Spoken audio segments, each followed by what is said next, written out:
Friends, welcome to my channel Saubhagya Aduge ಮನೆ. ಎಲ್ಲರೂ ಹೇಗಿದ್ದೀರಾ ಫ್ರೆಂಡ್ಸ್? ಎಲ್ಲರೂ ಚೆನ್ನಾಗಿದ್ದೀರಿ ಅಂತ ಭಾವಿಸ್ತಾ ಇವತ್ತೊಂದು ಒಳ್ಳೆ ನಾಲ್ಗೆಗೆ ರುಚಿ ಕೊಡುವಂಥ ಟೊಮೊಟೊ ಕಾಯಿ ಚಟ್ನಿಯೊಂದಿಗೆ ಬಂದಿದ್ದೀನಿ ಫ್ರೆಂಡ್ಸ್. ಇದನ್ನು ಯಾವ ಥರ ಮಾಡೋದು, ಇದಕ್ಕೆ ಏನೆಲ್ಲ ಪದಾರ್ಥಗಳು ಬೇಕು, ಬನ್ನಿ ಫಟಾಫಟ್ ಅಂತ ನೋಡ್ಕೊಬಿಡೋಣ. ಇಲ್ಲಿ ಟೊಮೊಟೊ ಕಾಯಿ ಚಟ್ನಿ ತುಂಬಾ ಸೂಪರಾಗಿ ಅದ್ಭುತವಾಗಿರುತ್ತೆ. ಯಾವುದಕ್ಕಾದರೂ ಕಾಂಬಿನೇಷನ್ ಮಾಡ್ಕೋಬೋದು. ನೋಡಿ, ಈ ಥರ ಕಾಯಿ ನಾನು 1 kg ತೆಗೆದು ಈ ಥರ ಕಟ್ ಮಾಡಿ ಇಟ್ಕೊಂಡಿದ್ದೀನಿ. ಸ್ವಲ್ಪ 1 ಮುಷ್ಟಿ ಹಿಡಿಯಷ್ಟು ಕೊತ್ತಂಬರಿ ಸೊಪ್ಪನ್ನ ಇಟ್ಕೊಂಡಿದ್ದೀನಿ. ರುಚಿಗೆ ತಕ್ಕಷ್ಟು ಉಪ್ಪು, 1/4 kg ಆಗೋಷ್ಟು ಈರುಳ್ಳಿನ ಕಟ್ ಮಾಡಿ ಇಟ್ಕೊಂಡಿದ್ದೀನಿ. 2 ದಪ್ಪದ್ದು, 2 ಮೀಡಿಯಮ್ ಸೈಜು ಗಡ್ಡೆ ಬೆಳ್ಳುಳ್ಳಿನ ಈ ಥರ ಸಿಪ್ಪೆ ಸಮೇತ ಇಟ್ಕೊಂಡಿದ್ದೀನಿ. 1 ನಿಂಬೆಹಣ್ಣು ಗಾತ್ರದ ಹುಣಸೆಹಣ್ಣು. ಇದು ಕಾಯಿ ಟೊಮೊಟೊ ಹುಳಿ ಇರೋದಿಲ್ಲ, ಹಂಗಾಗಿ ಅದಕ್ಕೆ ಹುಣಸೆಹಣ್ಣು ಉಪಯೋಗಿಸ್ಬೇಕು.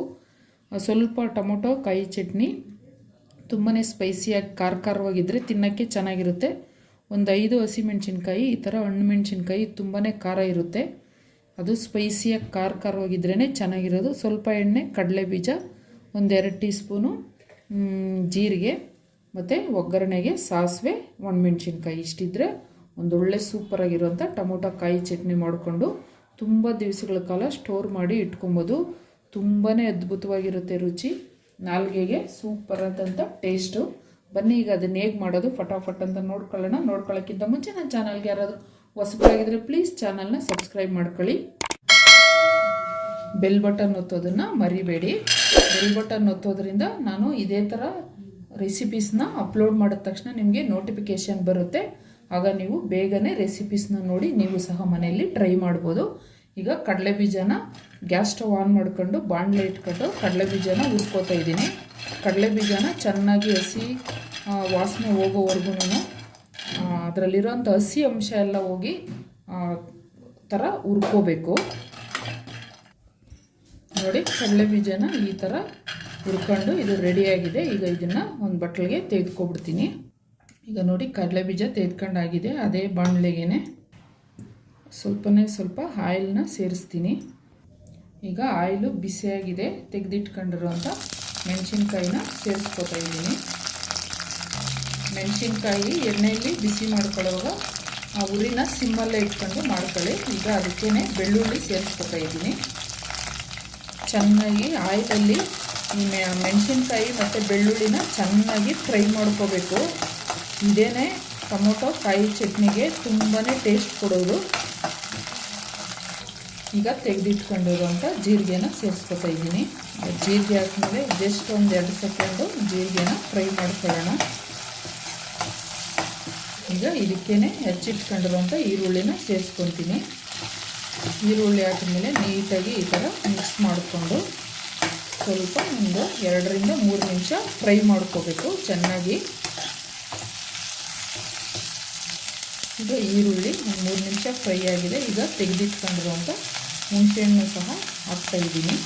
ಈಗ ಹುಣಸೆಹಣ್ಣು ಹಾಕಿದ್ಮೇಲೆ ಹೆಚ್ಚಿಟ್ಕೊಂಡಿರುವಂಥ ಟೊಮೊಟೊ ಕಾಯಿನೆಲ್ಲ ಸೇರಿಸ್ಕೊತಾ ಇದ್ದೀನಿ. ಅದಕ್ಕೇ ಕೊತ್ತಂಬರಿ ಸೊಪ್ಪನ್ನು ಸಹ ಸೇರಿಸ್ಕೊತಾ ಇದ್ದೀನಿ.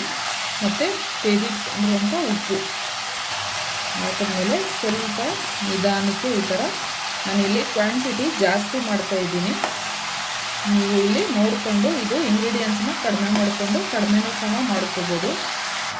ಈಗ ಸ್ವಲ್ಪ ಕೆಳಗಡೆ ಇರುವಂಥ ಈರುಳ್ಳಿ ಮೆಣಸಿನ್ಕಾಯಿನೆಲ್ಲ ಸ್ವಲ್ಪ ಮೇಲೆ ಇರುವಂಥ ಟೊಮೊಟೊ ಕಾಯಿನೆಲ್ಲ ಈ ಥರ ಕೆಳಗಡೆ ಮಾಡಿ ಸ್ವಲ್ಪ ಇದನ್ನು ತಟ್ಟೆ ಮುಚ್ಚಿಬಿಟ್ಟು ಬೇಯಕ್ಕೆ ಬಿಡಬೇಕು.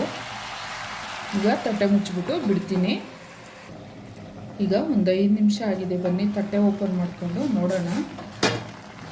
ನೋಡಿ, ಟೊಮೊಟೊ ಕಾಯಲ್ಲಿರುವಂಥ ನೀರಿನ ಅಂಶ ಎಲ್ಲ ಬಿಟ್ಕೊಂಡು ಇಲ್ಲಿ ಚೆನ್ನಾಗಿ ಬೇಯ್ತಾ ಇದೆ. ಇನ್ನು ಟೊಮೊಟೊ ಚೆನ್ನಾಗಿ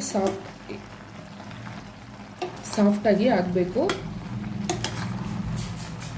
ಅಲ್ಲಿವರೆಗೂ ಇದನ್ನು ಮತ್ತೆ ತಟ್ಟೆ ಮುಚ್ಚಿಬಿಟ್ಟು ಇನ್ನೂ ಸ್ವಲ್ಪ ಹೊತ್ತು ಬಿಡಬೇಕು. ಇನ್ನು ನೋಡಿ, ಸ್ವಲ್ಪ ಗಟ್ಟಿನೇ ಇದೆ, ಇನ್ನೂ ಅಷ್ಟು ಸಾಫ್ಟ್ ಆಗಲಿಲ್ಲ. ಈಗ ಮತ್ತೆ ತಟ್ಟೆ ಮುಚ್ಚಿಬಿಟ್ಟು ಬಿಡ್ತೀನಿ. ನೋಡಿ, ಈಗ ಸ್ವಲ್ಪ ಸಾಫ್ಟಾಗಿ ಬೆಂದಿದೆ. ನೋಡಿ, ಆವಾಗಲೇ ಎಷ್ಟೊಂದು ಟೊಮೊಟೊದಲ್ಲಿರುವಂಥ ನೀರು ಬಿಟ್ಕೊಂಡಿತ್ತು ಅದೆಲ್ಲನೂ ಈಗ ಹಿಂಗ್ತಾ ಇದೆ, ಅದು ಹಿಂಗೋವರೆಗೂ ಚೆನ್ನಾಗಿ ನೀರಲ್ಲೇನೆ ಬೇಯಿಸ್ಕೋಬೇಕು. ನಾವೇನು ಎಕ್ಸ್ಟ್ರಾ ನೀರು ಹಾಕಲಿಲ್ಲ, ಈ ಟೊಮೊಟೊ ಕಾಯಿಯಲ್ಲಿರೋಂಥ ರಸನೇ ಬಿಟ್ಕೊಂಡಿರೋದು. ನೋಡಿ, ಇದಿನ್ನೂ ಸ್ವಲ್ಪ ಮೆತ್ತಕ್ಕಾಗಲಿ. ಆಲ್ರೆಡಿ ಸ್ವಲ್ಪ ಆಗಿದೆ. ನೀವು ಬೇಕಿದ್ದರೆ ಟೈಮ್ ಇದ್ದರೆ ಸಪ್ರೇಟಾಗಿ ಒಂದೊಂದೇ ಇಂಗ್ರೀಡಿಯೆಂಟ್ಸ್ನು ಸಪ್ರೇಟಾಗಿ ಹುರ್ಕೋಬೋದು ಆಯಿಲಲ್ಲಿ. ನಾನಿಲ್ಲಿ ಎಲ್ಲನೂ ಒಂದೇ ಸತಿ ಹಾಕಿ ತೋರಿಸ್ತಾ ಇದ್ದೀನಿ, ಟೈಮ್ ಸೇವ್ ಆಗುತ್ತೆ ಅದಕ್ಕೋಸ್ಕರ. ಈಗಲೇ ತುಂಬಾ ಚೆನ್ನಾಗಿ ಘಮ ಘಮ ಅಂತ ಸ್ಮೆಲ್ಲು ಬರ್ತಾಯಿದೆ. ಜ್ವರ ಬಂದು ಬಾಯಿ ಕೆಟ್ಟಿದೆ ಅಂತ ಹೇಳಿದಾಗ ನಾಲ್ಗೆಗೆ ಒಳ್ಳೆ ಅದ್ಭುತವಾಗಿ ರುಚಿ ಕೊಡುತ್ತೆ ಇದು ಚಟ್ನಿ.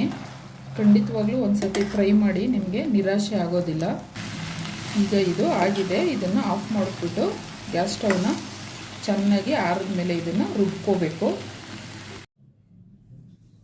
ಈಗ ಇದು ಚೆನ್ನಾಗಿ ಆರಿದೆ, ನೋಡ್ತಾ ಇರ್ಬೋದು ನೀವು. ನೋಡಿ, ಇಷ್ಟೊಂದು ಸಾಫ್ಟಾಗಿ ಚೆನ್ನಾಗಿ ಇದು ಆಗಿದೆ.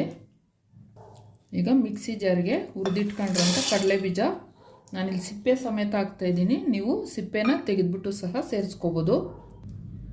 ಈಗ ಇದನ್ನು ಒಂದು ಸತಿ ಗರ್ರ ಅನ್ಸ್ಕೊತೀನಿ. ನೋಡಿ, ಈ ಥರ ಮಾಡ್ಕೊಂಡು ಆಗಿದೆ. ಈಗ ಇದಕ್ಕೆ ಬೇಯಿಸಿಟ್ಕೊಂಡಿರುವಂಥ ಟೊಮೊಟೊನ ಸೇರಿಸ್ಕೋತೀನಿ. ಈಗ ಸೇರಿಸ್ಕೊಂಡು ಆಗಿದೆ. ಇದಕ್ಕೆ ನೀರು ಸೇರಿಸ್ಬಾರ್ದು, ಹಿಂಗೆ ರುಬ್ಕೋಬೇಕು. ನೋಡಿ, ರುಬ್ಕೊಂಡು ರೆಡಿಯಾಗಿದೆ. ನಿಮ್ಮ ಹತ್ರ ಒರಳಿದ್ರೆ ನೀವು ಒರಳು ಸಹಾಯದಿಂದನೂ ರುಬ್ಕೋಬೋದು, ಇನ್ನೂ ರುಚಿ ಅದ್ಭುತವಾಗಿ ಇರುತ್ತೆ. ಈಗ ಒಂದು ಬಟ್ಲಿಗೆ ನಾನು ಹಾಕ್ಕೋತೀನಿ. ಈಗ ನೀವು ಉಪ್ಪನ್ನು ನೋಡಿ ಸೇರಿಸ್ಕೋಬೋದು. ಈಗ ಇಲ್ಲಿ ನಾನು ಹಾಕಿರೋ ಕಲ್ಲುಪ್ಪು ಕರೆಕ್ಟ್ ಇದೆ. ಈಗ ನೋಡಿ, ಚಟ್ನಿ ರುಬ್ಕೊಂಡು ರೆಡಿಯಾಗಿದೆ. ಇದಕ್ಕೊಂದು ಸಿಂಪಲ್ಲಾಗಿ ಒಗ್ಗರಣೆ ಕೊಟ್ಕೊಂಡ್ಬಿಡೋಣ. ಇಲ್ಲಿ ಒಗ್ಗರಣೆ ಪಾತ್ರೆ ಬಿಸಿಯಾಗಿದೆ, ಅದಕ್ಕೆ ಸ್ವಲ್ಪ ಆಯಿಲ್ನ ಸೇರಿಸ್ಕೊತಾ ಇದ್ದೀನಿ. ಈಗ ಆಯಿಲ್ ಬಿಸಿಯಾಗಿದೆ, ತೆಗೆದಿಟ್ಕೊಂಡಿರೋಂಥ ಸಾಸಿವೆ ಒಣಮೆಣ್ಸಿನ್ಕಾಯಿನ ಸೇರಿಸ್ಕೊತಾ ಇದ್ದೀನಿ.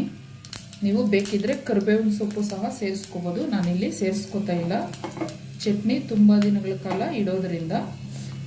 ನೀವು ಬೇಕಿದ್ದರೆ ಒಣಗಿರೋಂಥ ಕರಿಬೇವಿನ ಸೊಪ್ಪನ್ನ ಇಲ್ಲಿ ಒಗ್ಗರಣೆಗೆ ಸೇರಿಸ್ಕೋಬೋದು. ಈಗ ಇದು ಒಗ್ಗರಣೆ ರೆಡಿಯಾಗಿದೆ. ಈಗ ರೆಡಿಯಾಗಿರೋಂಥ ಒಗ್ಗರಣೆನ ರೆಡಿ ಮಾಡಿ ಇಟ್ಕೊಂಡಿರೋ ಚಟ್ನಿಗೆ ನಾನು ಸೇರಿಸ್ಕೊತಾ ಇದ್ದೀನಿ. ಇಷ್ಟೇ, ಇದು ಚಟ್ನಿ ನೋಡಿ ತುಂಬಾ ಅದ್ಭುತವಾಗಿ ಬಂದಿದೆ. ನೋಡಿ, ಈಗ ನೀಟಾಗಿ ಈ ಥರ ಮಿಕ್ಸ್ ಮಾಡ್ಕೊಂಡ್ಬಿಟ್ಟು ಒಂದು ಟಿಫನ್ ಬಾಕ್ಸಲ್ಲಿ ಹಾಕಿ ನೀವು ಫ್ರಿಜ್ಜಲ್ಲಿ ಇಟ್ಕೊಂಡು ಸ್ಟೋರ್ ಮಾಡ್ಕೋಬೋದು. ನೋಡಿದ್ರಲ್ಲ ಫ್ರೆಂಡ್ಸ್, ಎಷ್ಟೊಂದು ಈಸಿಯಾಗಿ ಈ ಟೊಮೊಟೊ ಕಾಯಿ ಚಟ್ನಿನ ಮಾಡ್ಕೋಬೋದು.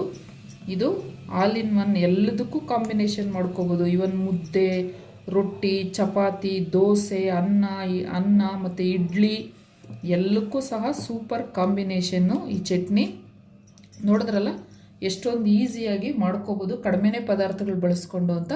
ಇನ್ನಾಗ ತಡ ಫ್ರೆಂಡ್ಸ್, ನೀವು ಸಹ ಮನೇಲಿ ಮಾಡಿಕೊಂಡು ನನಗೆ ಹೇಗೆ ಬಂತು ಅಂತ ಕಮೆಂಟ್ ಸೆಕ್ಷನಲ್ಲಿ ತಿಳಿಸೋದನ್ನು ಮರಿಬೇಡಿ. ನನ್ನ ಈ ವಿಡಿಯೋ ಇಷ್ಟ ಆಗಿದ್ರೆ ಲೈಕ್ ಮಾಡಿ, ಶೇರ್ ಮಾಡಿ, ಸಬ್ಸ್ಕ್ರೈಬ್ ಮಾಡಿ, ಹಾಗೆ ಬೆಲ್ ಬಟನ್ ಒತ್ತೋದನ್ನು ಮರಿಬೇಡಿ. ನನ್ನ ಈ ಪುಟ್ಟ ಪ್ರಯತ್ನಕ್ಕೆ ನಿಮ್ಮೆಲ್ಲರ ಸಹಕಾರ ಹೀಗೆ ಇರಲಿ ಅಂತ ಹೇಳ್ತಾ ನನ್ನ ವಿಡಿಯೋ ನೋಡಿದ್ದಕ್ಕೆ ತುಂಬ ಧನ್ಯವಾದಗಳು.